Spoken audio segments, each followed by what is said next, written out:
Good afternoon, everyone. We are live for another Schoolscape webinar. So thank you for joining me. I am Pete Morgan. And just to quickly intro today's session, we recently did Schoolscape Premier as an event. It was a 3-day event. And one of the biggest questions that came about and was asked regularly was coding and robotics. So what we have in store for today is we're going to hear it from the WCED just to give us an update, to give you an overview of what's happening, what you should expect as a school. And then what we're going to do is we're going to bring up a couple of different companies that we really believe that can help you. So this webinar is part of Schoolscape Top 21, which is our kind of 21 companies that we really believe can help move your school forward. So they are each going to present into the topic and introduce you to their solution and how it could help you. And then right at the end, if we do have time, I actually came across another really cool video of a solution for schools who don't have any tech in their school at the moment. So if you are feeling like you don't have tech, please wait till the end. There could be a very cool solution in coding and robotics for you. So that is enough from me. Esetu, welcome on stage. It is fantastic to have you here.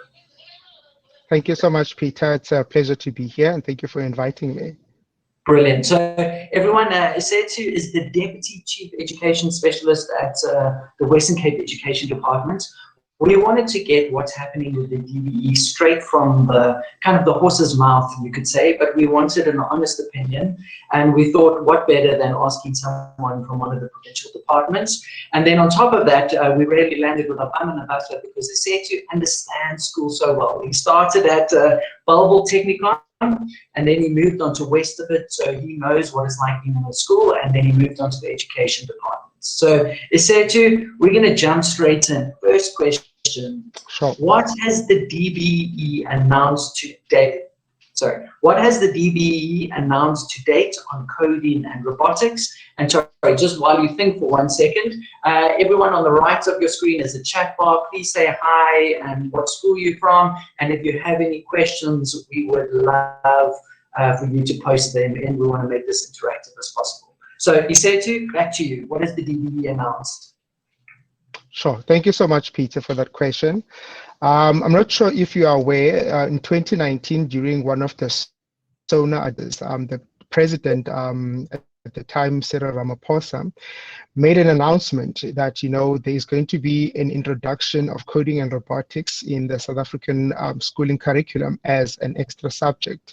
So I think from the time that the announcement had been made, there was a conversation, from the different stakeholders of what does this mean? I mean, what does it mean for the education at large? What does it mean for the classroom? And whilst those conversations were being forged and the different, knowledge heads came together, there was a draft of a particular curriculum at the time, and this was, I think it took place in 2020 in January. And this was initiated by the DBE. And through this initiation, that's when they actually started drafting the curriculum and the policy statement on coding and robotics for grades R to grades 9. Not done in isolation. This was done by multiple different stakeholders, starting from the DBE panel. There's PED specialists and other different stakeholders, and people with expertise and knowledge, in the field of coding and robotics. We've had some business people, putting their experiences in the hat there. We've got some government agencies. We had the different unions, including all the big unions in South Africa. We've got 5 universities across South Africa, that also partook in terms of, drafting this coding and curriculum. So I think then the development itself had to be aligned with the CAPs and all the standards and everything needed to be complied with. And the Director General at the time then approved this particular draft of coding and robotics. And I think many might not know, but the process is after a curriculum has been drafted, this now needs to go through an evaluation process, and that needed to go via Umalusi. And after he had gone through Umalusi for evaluation and quality assurance, now this went back to the Minister of Education. And after the Minister of Education had received this, which included the grade R to grade 3, grade 4 to grade 6, and grade 7 to grade 9, now it came back to us as the nation to say, here is a proposed draft curriculum for coding and robotics, and we would like you to make public comments. So currently, where we are at right now is through a gazette, the Minister of Education had announced, that the curriculum is available for public comments, so that we are able to see what the final version of the curriculum is going to look like. Awesome. So, Setu, sorry, on that, if someone watching wants to actually comment on that gazette, how do they actually do that? Thank you so much, Peter. So currently, there are different stakeholders in the different provinces. I know that in the Western Cape education, our coding and robotics has been spearheaded by the curriculum department. So there is a wonderful gentleman by the name of Mr. Jonathan Fries. He is the senior curriculum planner for technology. And so he is the direct liaison between WCED and DBE. So he's got all that information in terms of where those comments need to go. And I would advise, for any school or any out there to contact Mr. Jonathan Fries. I will leave his contact details with you, so that you are able to share it with the audience, so that they can email. In fact, he will email you that email that the comments must go to, because those comments are quite critical in terms of the forging of this coding and robotics curriculum. Brilliant, thank you. I see we had a great comment here from Yaku, who says, Prospectus Nova Special School, that's where he's from, the draft curriculum is excellent. We will experience big challenges to teach autistic learners the subject. We are following CAPS and of course to teach the subject to them as well. So I think there is a lot of apprehension in the market. So maybe you said to... Absolutely. I think a big thing is, when should schools actually expect to have coding and robotics in their curriculum? Is it something they need to do tomorrow? Do they have time? What is a realistic expectation for them? Okay, so currently within the Western Cape, coding and robotics falls into two different pillars. So we've got an in-curriculum coding instance, and then there's an e-learning, which is an after-school coding and robotics instance.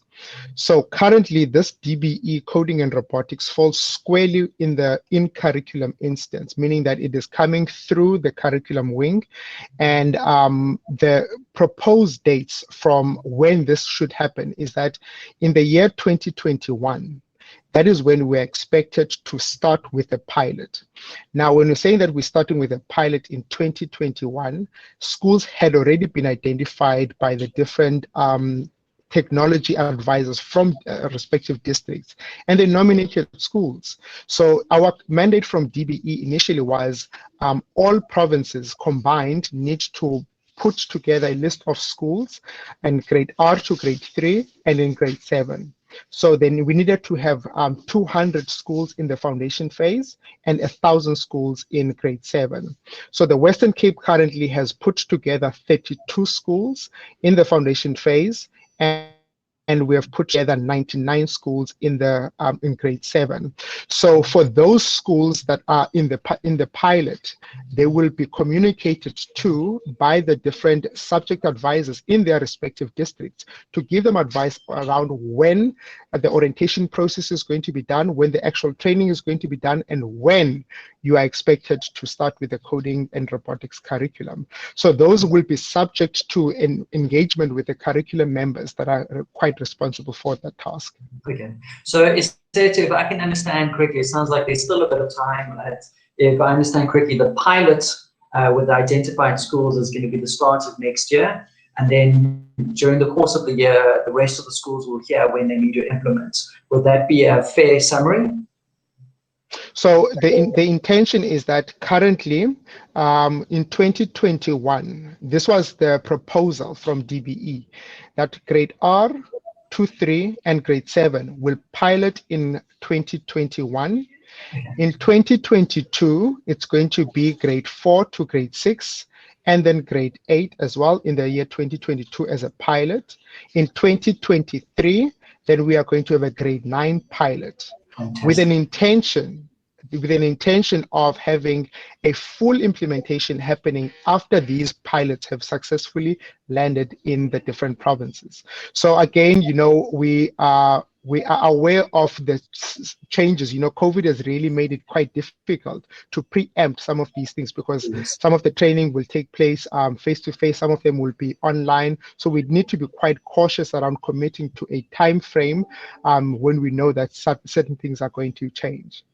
Brilliant. Isetu, thank you. I think that really helps and gives clarity. I'm going to ask you a tough question, and this is because we love the WCED, we love what you do. What is the WCED's expectations? In your opinion, in your honest opinion, what do you think schools should expect? And just while you're thinking of your answer, to the audience, I see Jonathan Fries from the WCED is online, and he's just shared the correct email address if you have any comments on the coding and robotics curriculum. He's shared kembo.e@dbe.gov.za, so please check it out and send any comments. So Setu, back to you. What is your organization's expectations around this? So sure, I'm glad that Jonathan Fries is online and he has shared that, because I wanted to make sure that by the end of this session, everyone has access to that email. But currently, the expectation from WCED is DBE has been gracious enough, to create a Moodle site where the entire coding and robotics curriculum is currently sitting. So what we would like for schools to do right now is, through the advice of the different districts, is to be familiar with what this coding and robotics training program is going to look like. So right now, the only people who have been given access have been the national task team. Those are the ones that have been responsible for doing the training and the orientation.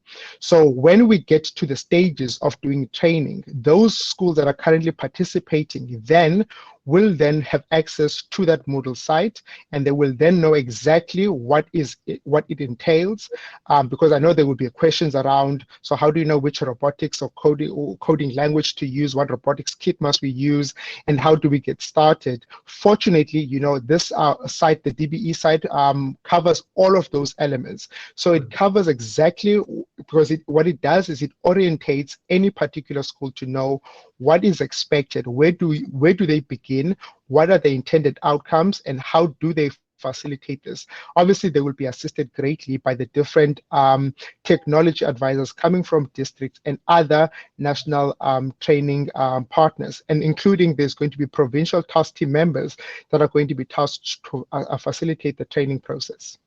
Brilliant. Isetu, thank you. Sadly, that's all we have time for, just for you to give feedback, but thank you. I think it's great just getting a line of sight, and I think that's really helpful for schools to see the rollout, and I think it'll be great for everyone to jump on and check that curriculum. So my absolute pleasure, Peter. Thank you. We really appreciate having you on stage. We appreciate your time, and we appreciate everything you do for education. So thank you. Thank you so much, Peter. Thank you so much. Thank you so much. All right, everyone. We're now going to shift across. I'm going to invite Sean Grant onto stage. So Sean is from SA SchoolCoding. I see he's been commenting on the right. As Sean comes on, Sean, as their company, was actually involved in helping create the original kind of or advising the DBE with curriculum. So Sean, welcome on stage. Hi, thank you, Peter. Brilliant. Okay, so Sean, I know your company was involved with drafting and formulating the coding and robotics policy and the curriculum. Can you give us your kind of thoughts and inputs on the process and what's been happening? Yes, sure.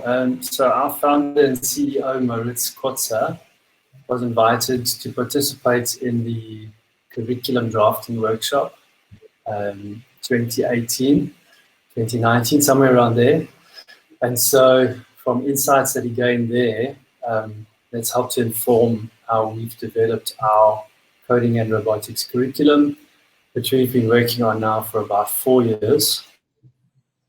It's nothing new to us. but it's very exciting to see that it's now finally arriving at schools. Brilliant. Thanks, Sean. Yeah, it's always, I think it helps just knowing that there are companies that eat and breathe coding and robotics involved in the process. So I think what we want to do now, just for all of the kind of the people that are listening in, and thank you for the schools, what we actually want to do now is just kind of really shift and show you some products and solutions. So I think our encouragement is look from two sides. One is the side of like, what are things that I could take for my school? And also, is this a partner that could partner with us when it comes to education? So Sean, I know you pulled up the website here. What do you provide now, and how will you grow your offering as things kind of get more concrete with the curriculum coming out? Bottom line is, how can you help schools?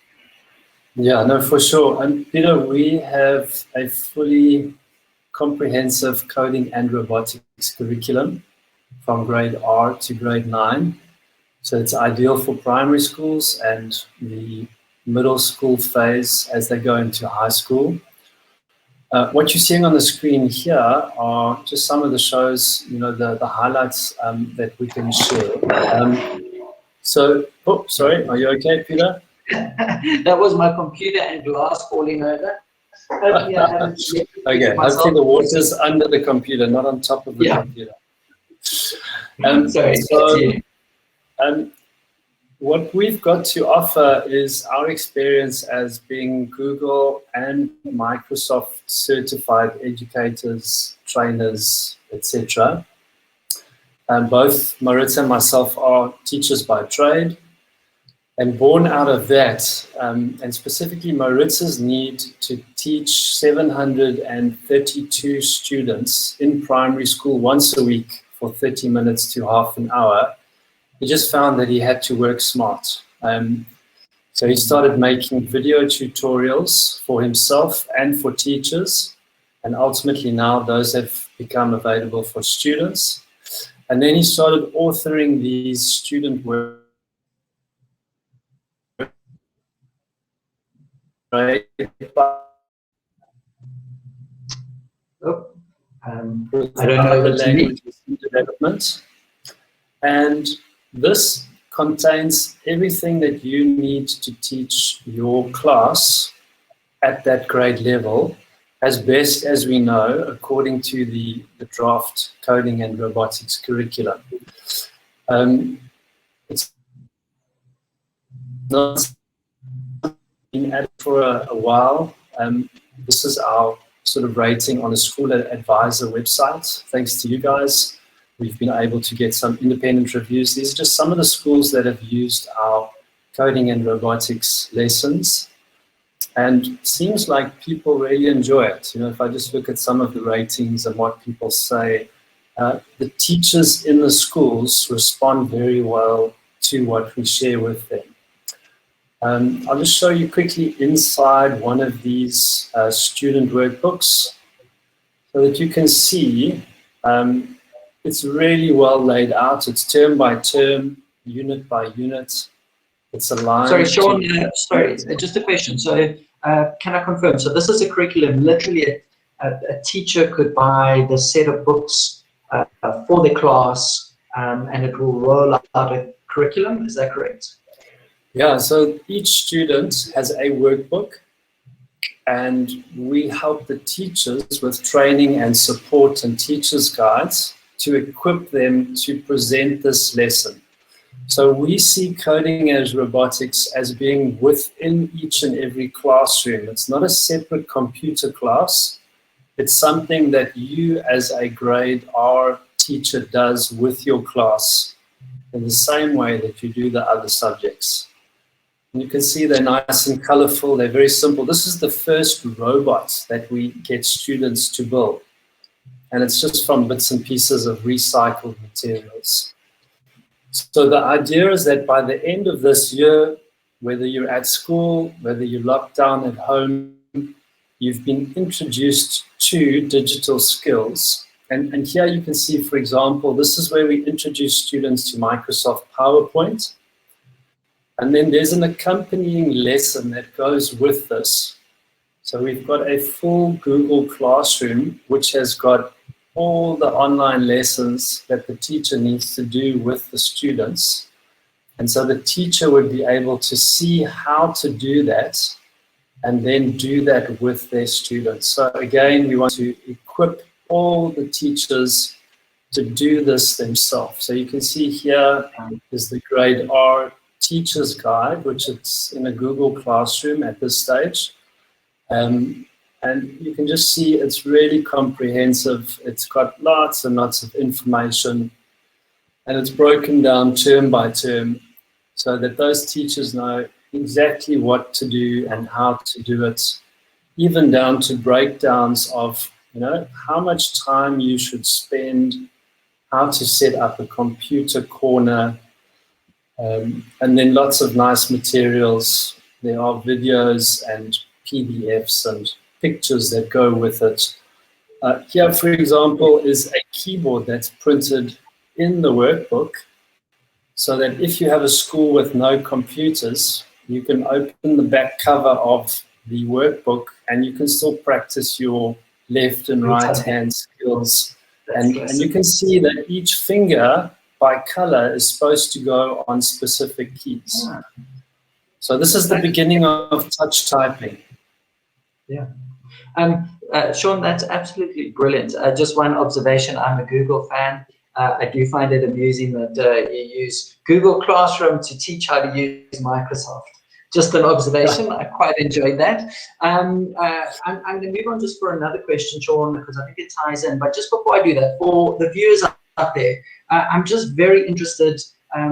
Could you give me just a thumbs up or a yes if you are presently teaching coding or robotics in your school, and a thumb down or a no if you're not. So just on the chat bar, just interested to get a feel of who it is. So yes if you are, no if you are not, or thumbs up, thumbs down, or smiley face, not smiley face.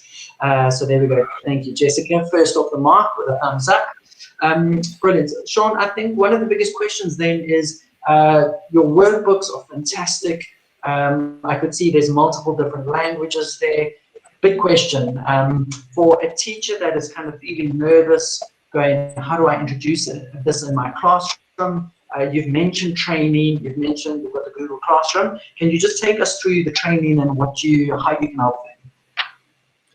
Yes, I don't want to scare away the Microsoft education people.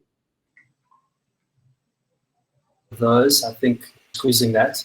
So just to show that here we've got a Microsoft Teams, and this is just an example of the grade 3 digital skills course, which we've laid out in Microsoft Teams. And so here we've got lesson by lesson, unit by unit. So this is the way that we would sort of lay that out in a Microsoft Teams. So it's really platform independent. But the idea is that you can go through this course as a teacher and you can see exactly what you need to do for the whole year. And then if we drill down into one specific lesson, so for example, let's just have a look at this one. This is the workbook, page 14.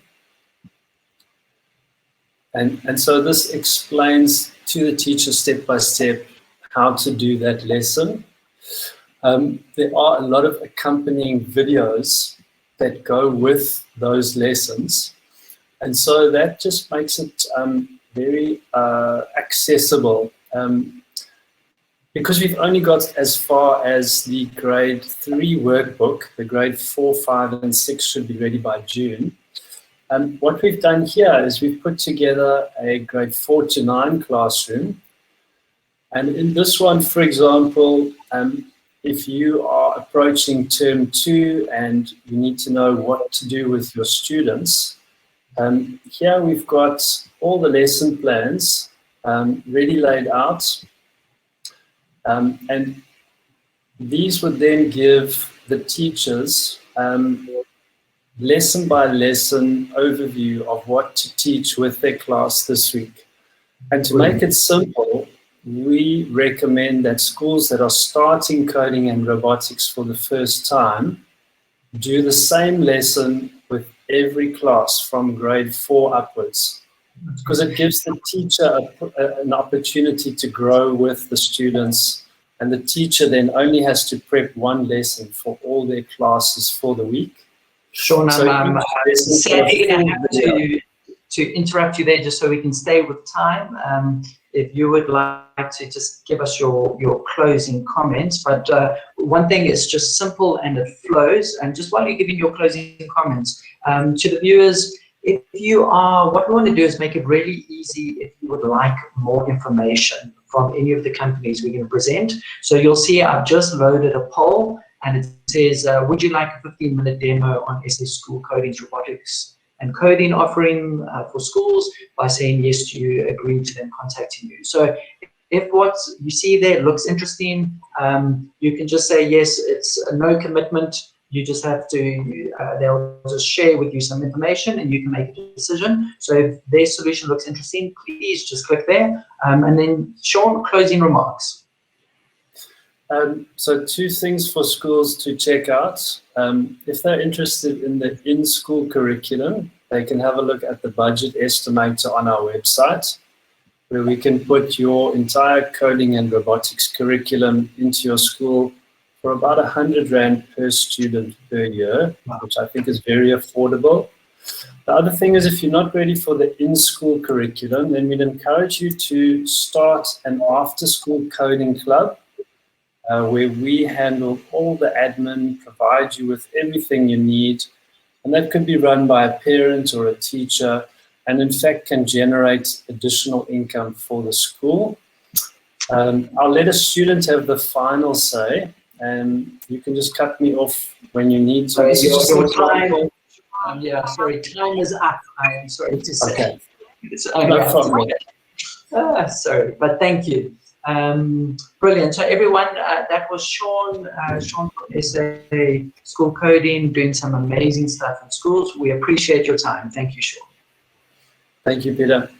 Brilliant. So ladies and gentlemen, next up, I would like to invite Simon Robinson on stage. I think as a company, he's from Inspire Africa, and I think if you want wow factor, and just a cool way to look at holistically, and something that I think will get every single one of your students excited, then their solution is one definitely worth listening to.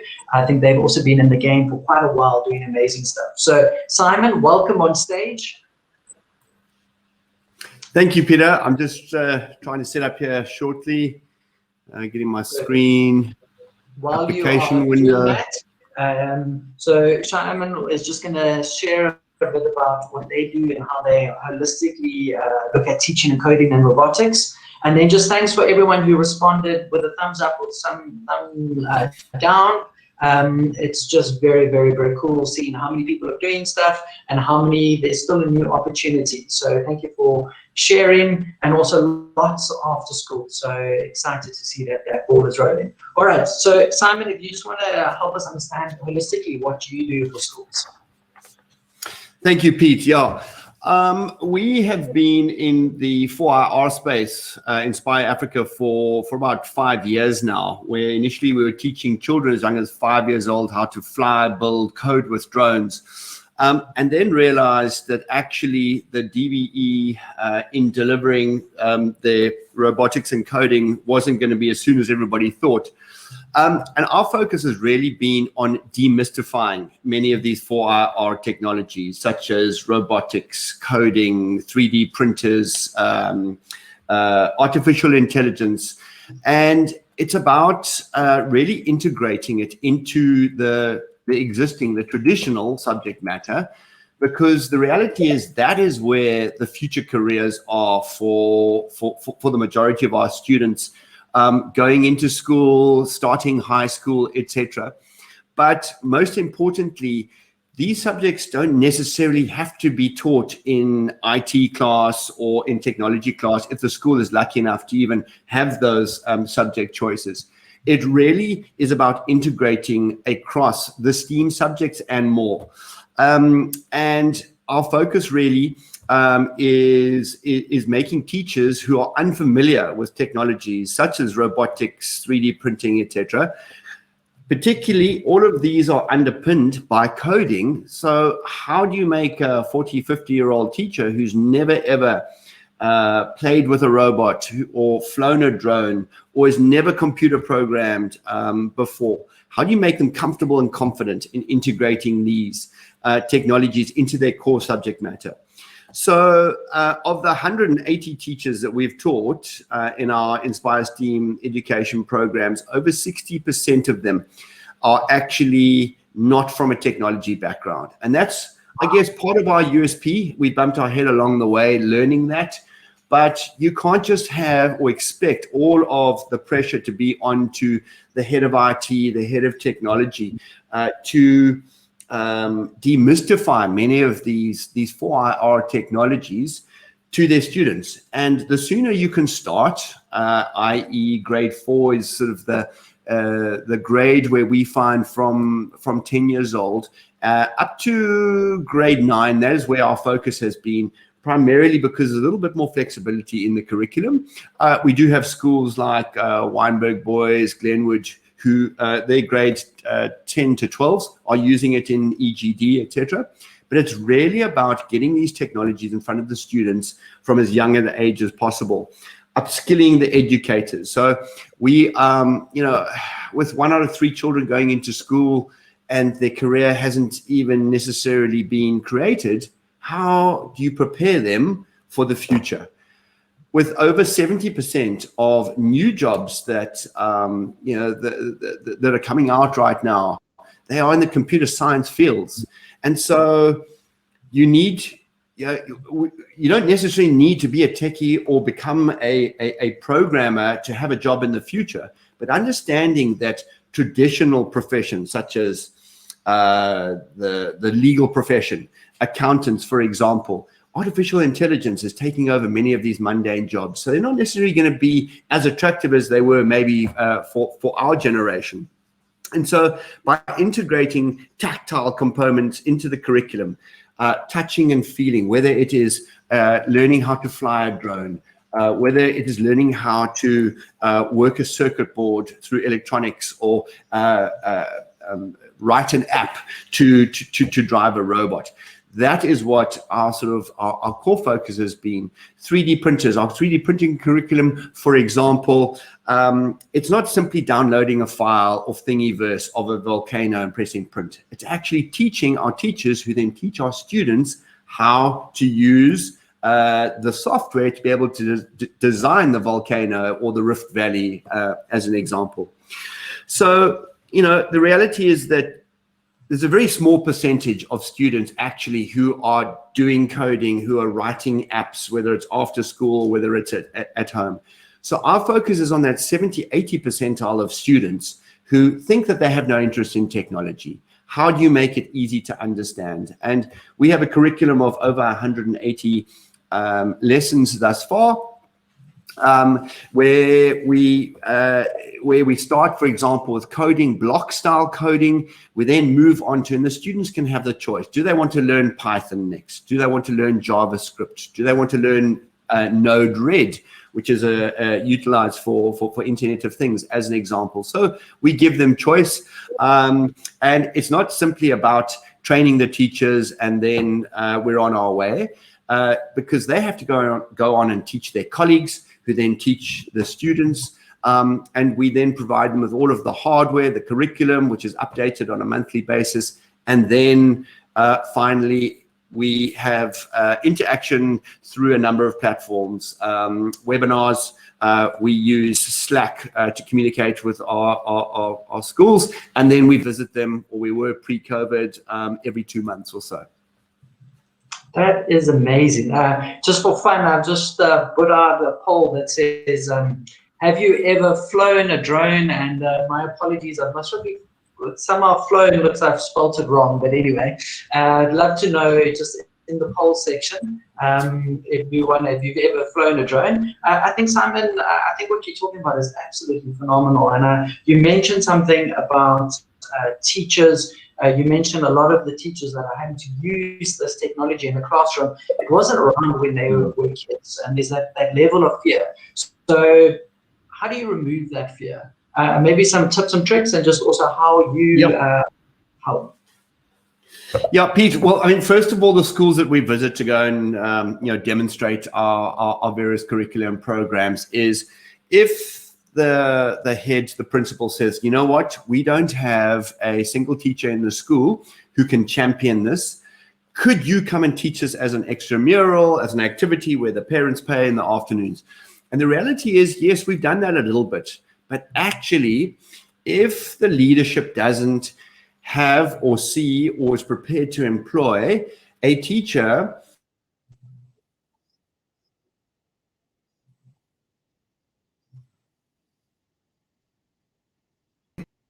then we actually say, listen, it's not right for you just yet.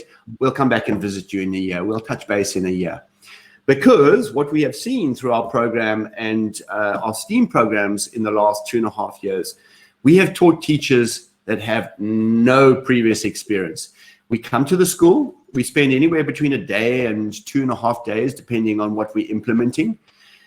We teach them how to have fun first. We take the fear away by one, teaching children, teaching teachers, teaching adults, teaching children to have fun first. How often robotics and coding is taught around the world? They teach you to code. You build the robot. Some of these Lego robots take 2-3 days to build, and then you play. And often you lose 70% of the class's attention span because all they want to do is have fun. So we teach them to fly first. We teach them how to use the robot and build the robot first. Then they go on to, in the drones case, they get to build drones, and then only onto the coding side of things. So, for example, you're teaching a hexagon in grade 6 maths. The teacher can put down 6 cones, and the students have to fly manually over the 6 cones, shape of a hexagon. Now, children, you have to code the drone to take off, fly autonomously. And if it doesn't come back and land in the same spot which it took off from, well, then you've inputted your code incorrectly. You put in 90 degrees rather than 45 degrees, as an example. So it's learning through tactile, touch, feel, making mistakes, etc. They then go on to teach their students. We provide them with the equipment. We manage them. We check in on them on a regular basis. We have webinars every couple of weeks where we give them the updated lesson plans, etc., etc. So it is holding their hand, because I don't come from a technology background, whereas all of my techies around me do. So I'm constantly saying, listen, make it simpler to understand. Make it easy for me to understand. And then the teachers are going to find it easier to do so. I'm certainly not belittling those teachers that are teaching technology and IT subject matter. But now that the whole country over the next 2-3 years is going to have to teach it as a subject, as a standalone subject, our feeling is that it does, very similar to as Sean says, it needs to be integrated across the other core subject matter too. Brilliant. Simon, I think that's absolutely amazing. I also just love it how your company thinks about looking at it holistically. I need to move on, but you've got 30 seconds. So last comment, maybe mention some of the schools that you're working with, and just quick feedback on the polls tab. So that's if you are on the web version on your right, the 3rd tab across, you will see that 60% of people have said they have flown a drone, and about 40% no. So there's something new exciting. So yeah, Simon, just last comments. Yeah. Very briefly, we are in 6 provinces. We're in a really great mix of all boys, all girls schools. We've got all girls schools like Rustenburg and Wynberg Girls down here in the Western Cape. We've got two schools in KZN. Junior school, high school, a really nice mix as well. And we're in quintile 3 to quintile 5 schools. So it's, often people think drones, 3D printers, huge budgets, not necessarily. To give you an example, we taught 16 teachers at Crystal House. Crystal House, the qualifier for those students to attend, the total household income can be no more than 3,500 Rand a month. So these are children coming from some of the poorest neighborhoods in Cape Town, and they have integrated this into their curriculum, 2 of our programs. And so, yeah, we're developing our robotics and coding curriculum specifically to meet the DBE's needs. But in the meantime, we've got about 4 or 5 other curriculums. So I would love to chat to anybody who is interested. Thank you. Brilliant. And on that note, I've just popped a poll that says, would you like the team from Inspire Africa to contact you to give you further information on their coding, robotics, and drones offering? So if you are interested, if you would just like to get a bit more information, please, you can click yes, please, no, thanks. If you click yes, please, we will then ask them to email you, contact you, and set up a meeting. So Simon, thank you. I think it's absolutely amazing what you've done. We appreciate your time. Just to speed up the process, I'm going to invite Rajesh onto stage from Resolute Robotics. Thank you, Simon. All right. Brilliant. So ladies and gentlemen, next up is another kind of incredible company. What we are trying to do is really show you a variety of companies that can help you and have expertise. And it's funny, we've got a lot of favorites at the moment today. So this is definitely another favorite. So Rajesh is from Resolute Robotics. So Rajesh, what do you offer schools and how is it aligned with the DBE's vision? Maybe that's a good question to start with. Hi, Peter. Hi, all. Really good to join you guys today. So exciting and so excited to see all the people in the space doing such an incredible job. I'm actually going to, if you don't mind, share my screen. And I have summarized the information for you. Okay, can everyone see my screen? It's great. Cool. Just going to present mode. Perfect. Otherwise, we can see all your notes. Yeah, it's not too much of a problem. But anyway, okay. So what we've done is we have done a complete analyzing. I think before I answer the question of what we offer, I just want to chat a bit about what DBE's been up to. So we're following DBE very closely for the past 4 years since they've launched this coding and robotics initiative. I think it's a very special place in our heart. I mean, coming from an electronic engineering background, you know, coding and specifically robotics is very close to our heart because it's hardware, software, and it's what we did for many years of our degrees and into the corporate space. So we've created something that we feel would be so perfect for the South African students based on our experience growing up and creating this. So the government is very much split in their documents, everything into 4 categories: algorithms and coding, which is what everyone's calling coding, robotic skills, that is robotics, and then there's a little bit of theory on internet and communication skills, so cyber threats, augmented reality, social media, big data, and then application skills. So how can you apply all of this using HTML, CSS, and spreadsheet applications, okay? So we very much focus on these 2 regions of algorithms and coding and robotic skills, and we have a lot of practical aspects that we also offer them. So just to give you an example, this is in the government document. I've just summarized it and made it look pretty. So schools offering coding and robotics must have a well-equipped coding and robotics lab. So this is one of the mandates from the government. Resources to offer coding and robotics is a subject of the responsibility of the schools.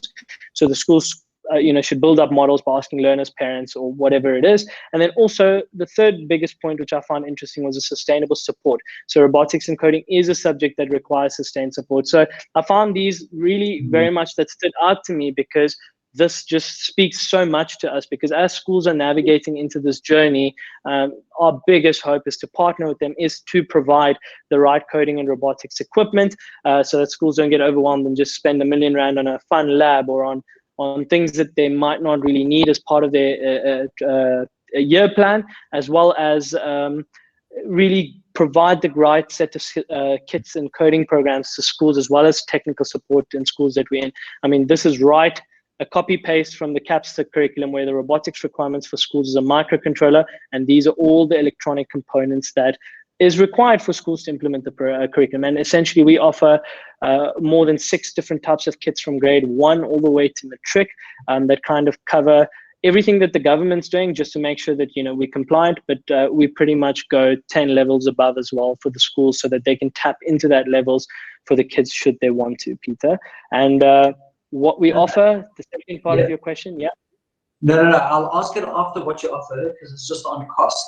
But what you offer will make more sense if we ask that first. Wonderful, yeah. So we offer our biggest product is our online learning platform. So even with COVID, we had schools carrying on with our studies. So we have over 20 courses in the spaces in coding. So we have multiple courses on Scratch programming, so block-based coding.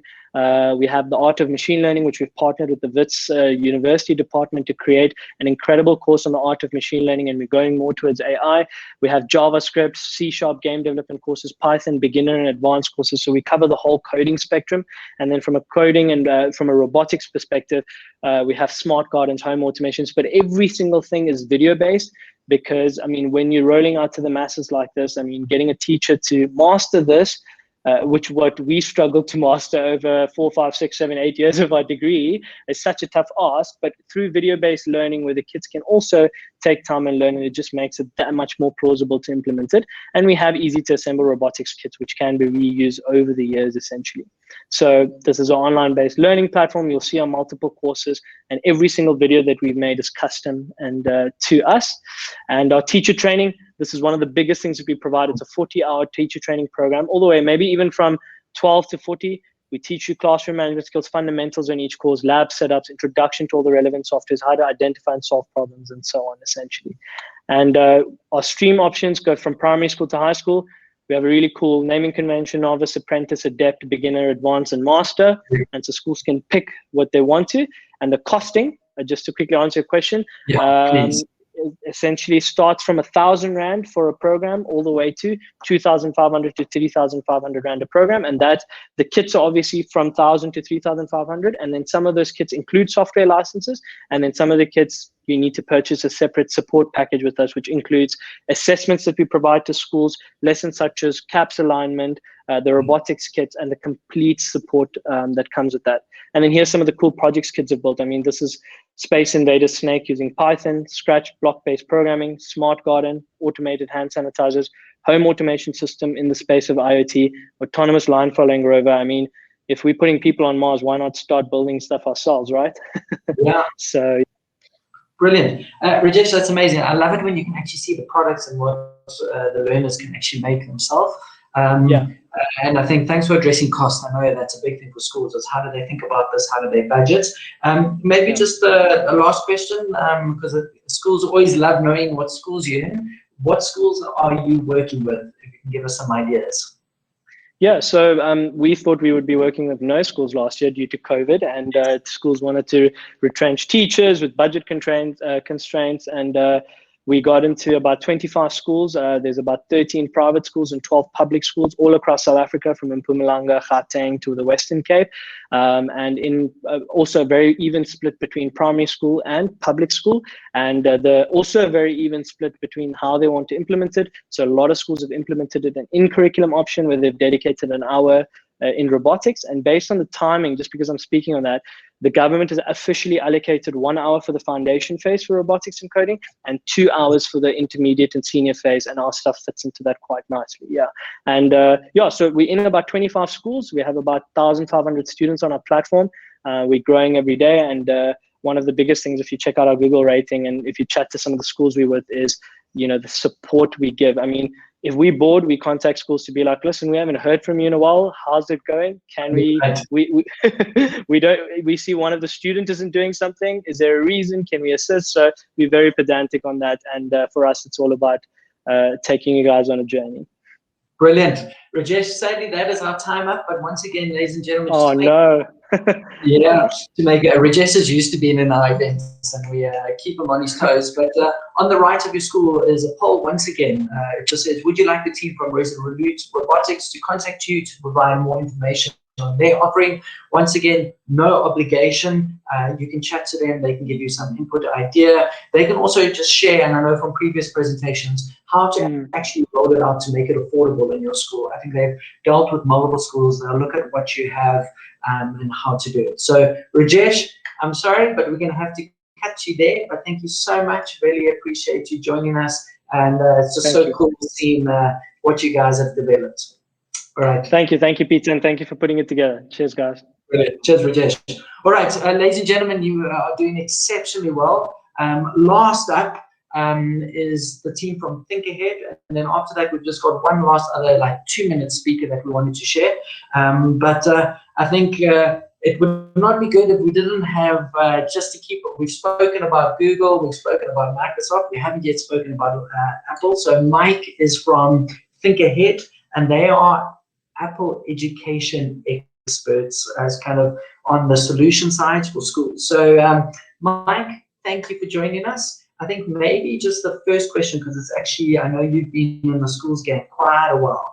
So for a school that does not yet have a coding and robotics solution, so we saw some thumb downs of people who don't yet have solutions. What would your number one tip be to help those schools that say they don't have anything yet? So first of all, thank you for having me. And it's always so hard, especially for me, to give one piece of advice. But I think my top tip would be to not reinvent the wheel, to use what's already out there. So in a moment, I'm going to chat more a little bit about the Everyone Can Code curriculum that aligns amazingly well with the CAPS curriculum, and that's available for free. So schools and teachers don't need to panic about building lesson plans or lessons or worry about getting resources. It's already been done. Teachers just need to take advantage of it. Brilliant. I think that is great. I think what you just said there, like, don't reinvent the wheel. I think that's brilliant. It's been done before. And I also think that relieves the pressure that people don't feel like they have to come up with something new. So that's great. Okay, so let's get a bit more on what ThinkAhead does. So what does ThinkAhead provide when it comes to coding and robotics? So firstly, as an Apple solutions expert for education, the sale of Apple hardware and services, including robotics and drones, with educational discount. Our robotics and teacher training program equips teachers with the skills and confidence to deliver Apple's Everyone Can Code curriculum. The curriculum is designed to take teachers and students right up to developing their very own app. The curriculum, as I said, aligns with the CAPS curriculum and is structured in a way that makes it simple yet impactful when teaching in the classroom. From introduction activities to unplugged activities to reinforced screen time activities with award-winning applications, our teacher training ensures that teachers have the ability and confidence and excitement to bring coding and robotics to their classrooms. For robotics, we use Sphero Robotics, and Sphero is a spherical ball that is great for the classroom as it's physically, or not physically, it's almost indestructible. And it allows students to do so much more than just build a robot. Yes, you can code the robot to complete simple actions like move forward, but you can go beyond code through STEAM activities. And ThinkAhead also provides focused teacher training on how to facilitate and deliver effective STEAM lessons. With Sphero, you can throw it and paint and create artwork, as you can see on the right-hand side of my presentation. You can drop it in a body of water and see how it moves for science experiments. Or you can see how speed, distance, and time come together when building a ramp for Sphero to catapult for mathematics. And with the Sphero Edu platform, which is also available for free, you're able to use Sphero from grade R right up to matric. Then by welcoming drones into the classroom, teachers have the opportunity to make learning more fun and interactive for students, while also providing them with the opportunity to learn about technology that they may wish to base their future career on. And at ThinkAhead, we train teachers how to integrate DJI tele-edu drones into various subject areas. Then we also have our intercurricular program. This is where we take the pain away from teachers. So we've got trained facilitators that run coding lessons for schools and teachers. We work with schools on content, level, and rollout on a quarterly basis and deliver the lessons for them. And at the end of the term, we provide schools with a progress mark for each student as well as a comment on their progress. Then we also have a coding extramural. This is where our team of facilitators go into the school and work with students who seem to have a natural ability in class and need that extra challenge. So these sessions are great for those students who want to be pushed a bit further and are run after school during an agreed upon coding time slot. And we understand at ThinkAhead that it can seem daunting, but that's why you have partners like ThinkAhead. And through our coding and robotics program, we want students to learn that, that through coding, we're going to unlock their creativity, their collaboration, and their problem solving. These are skills that all students need, regardless of their career path. So it's important to know that when purchasing an Apple device, you aren't just buying an iPad or MacBook for coding, or Sphero or for drones. You have access to so much more. You can become an Apple teacher. An Apple teacher is a free professional learning program that's designed to support and celebrate teachers, making them feel more confident using Apple Teachers for teaching and learning. Then you also have the Everyone Can Create guides, which is a collection of free project guides that bring creative expression to any subject. And this is available all for free to teachers. Very cool. Mike, I have to ask this question. And please note, I'm an Apple phone. I've got my iPhone here. I'm an Apple phone. Sorry, I'm an Apple fan, not an Apple phone. So perception is in the markets is other devices are more affordable than Apple. Is that true? I have to say that is such a big misconception. So for a similar spec, high quality device, pricing is actually comparable to iPad. Your total cost of ownership over a life cycle of Apple hardware ends up being cheaper due to unrivaled buyback values, as well as lower support costs from a resource perspective. If you take a look at our government schools at the moment, there's well over 1,000 students in the high school environment. For every 1,000, this is just a scenario for you. For every 1,000 iPads deployed, you'd only need 2 full-time tech resources. So with your iPad, you're not only buying a device for the use of coding and robotics, you're purchasing a tool that has the full ability across all subject areas for transformational teaching and learning. Brilliant. Thank you, Mike. So I'm going to pop a last poll up, just if what Mike has been talking about, just with that Spheros, which is that little coding ball, it's the only thing I can call it, or just on their devices. I'm going to pop a poll. It would literally is going to say, would you like the team from ThinkAhead to contact you to provide more information on coding and robotics, Apple Education Solution, or no thanks? So I'm going to post that in the polls. But Mike, thank you. We really appreciate you being live with us. And to all the viewers, I've got one last 2-minute speaker. So Mike, thank you so much. I'm going to invite Renee on stage. Thanks, Mike. While Renee is coming on stage, I will just give you the background. Renee doesn't know much about coding and robotics, but if you have been looking at what's happening here and you just see so many options and you're going, well, we want to spend, we want to do it properly, we don't know how to go about it, Renee will be able to tell you a little bit more about how you can use their service, SchoolAdvisor Tenders, to run a tender process. So I'm just looking to see if there's Renee. Okay, so Renee, thank you. In a nutshell, if a school is out there and they're going so many options, is there a way I can do this wisely and get quotes and get good bang for buck? How can they use SchoolAdvisor Tenders? Firstly, thank you so much for squeezing me in these two minutes. Yes, SchoolAdvisor Tenders can absolutely help. What we offer is allowing schools to procure goods and services, including robotics, in a way that it's done professionally.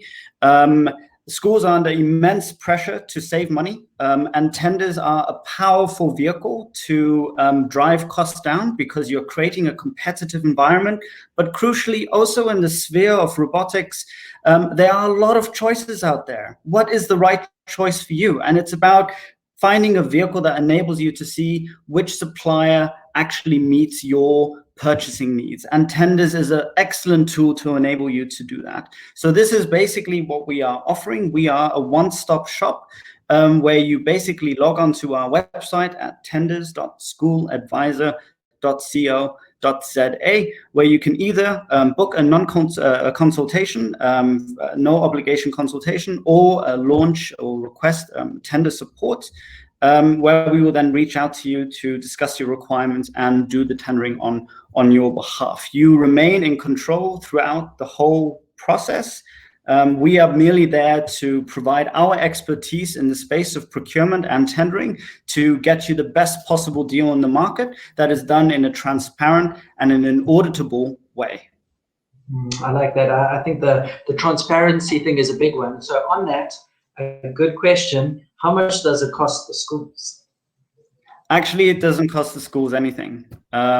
We are providing a service that only the supplier will pay if the school chooses to award the business to a certain supplier, and the supplier will pay a fee to us. So schools will not be paying anything for our service. Brilliant. Renee, thank you so much. Just a quick disclaimer, Schoolscape, SchoolAdvisor are two sides of a business. So just to openly upfront declare that Schoolscape, the person company providing this webinar, is named. So just a disclaimer to keep accountability and transparency. But I have just popped a poll out. So if you are at the moment going, I don't know how to go about this, maybe a tender process is an option. I've popped a poll, would you like SchoolAdvisor Tenders to contact you to help? So what will happen is Renee will give you an initial call and he can just explain. So it's just literally a process for him to kind of give you a bit of an overview to see if it can help you. But ladies and gentlemen, that is us coming to an end. So please check out all the polls. You can go through any that you have missed. You can connect with any of the companies. We'll share those polls with them so that the right people will contact those that want more information. But Renee, thank you. Appreciate you being on stage. And people can reach out directly to you if they're interested. Thanks, Renee. Thank you. Bye. All right.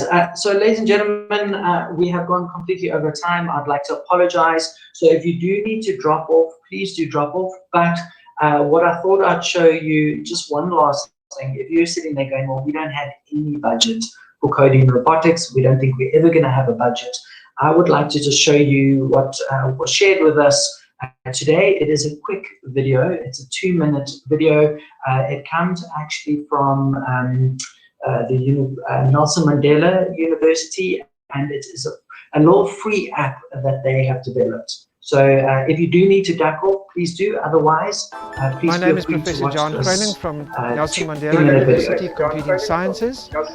My project is the Tanks coding app, which was developed by Byron Batterson, an honours student in our department. As a computing sciences department, we're very aware of the desperate shortage of software developers in our country and most of the world. Unfortunately, thousands of learners across our country attend schools where they have no access to computers. Consequently, they never get the choice of choosing software development as a career option. Because Tanks only uses mobile devices, we have a vision to go across our borders into the remotest parts of Africa, introducing kids to coding as well as computer science careers. You have 35 different levels. The challenge is always to get the tank to the destination. So in this scenario, the tank needs to move backwards, turn left, and then move forward twice. So the learner packs out the code using the puzzle pieces, takes a photo of the code. When happy that it's the correct puzzle pieces that were recognized, you press yes, and your tank moves. So when the learner reaches level 35, we've introduced concepts like for loop, while loop, if statement, nested loops, and optimization. The basic concepts that we would teach first-year programming students. In addition to Tanks, we have also launched 2 new coding apps using the same mechanism as Tanks, while also introducing learners to coding. Both relate to the challenge of plastics in the ocean, while Rangers is concerned with game poaching in Africa. Related information is provided while interacting with the app. And this is much more than coding. This is problem solving, logical thinking, teamwork, and obviously fun. What you see here is Tanks changing lives, and this can happen all across Africa. I understand coding now. I can do this. I understand coding now. I can do this.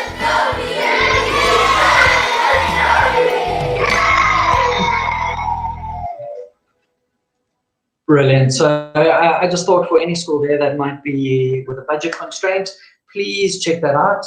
Tanks, I've also just shared in the chat bar, Jean Graydon, that was the professor that was speaking there, his information. They have packs, portable packs that a school can buy with the little things and lesson plans, etc. So, ladies and gentlemen, that is us done. Thank you so much.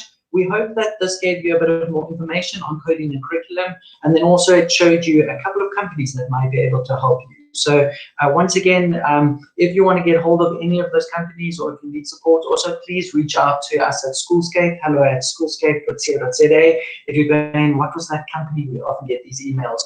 Who was that, or can they help? If you have any questions, please reach out to us. And then just lastly, reach out to the companies. If you haven't filled in the polls on the right, you can now look through all of them and answer. And then lastly, if you would like the team from SchoolAdvisor Tenders to help you. Also, please remember, SchoolAdvisor Tenders can help you with any tenders. So if you're doing a new big purchase for interactive whiteboards, screens, new classrooms, whatever you are doing, they can give you professional service and keep you in control, and it doesn't cost you anything. So, ladies and gentlemen, watch out. We will be doing some more webinars next term. We are at the end of the first term. We know you all need a good break. So we'll pick up after the holidays. Thank you, everyone. We really appreciate you joining us today. Bye.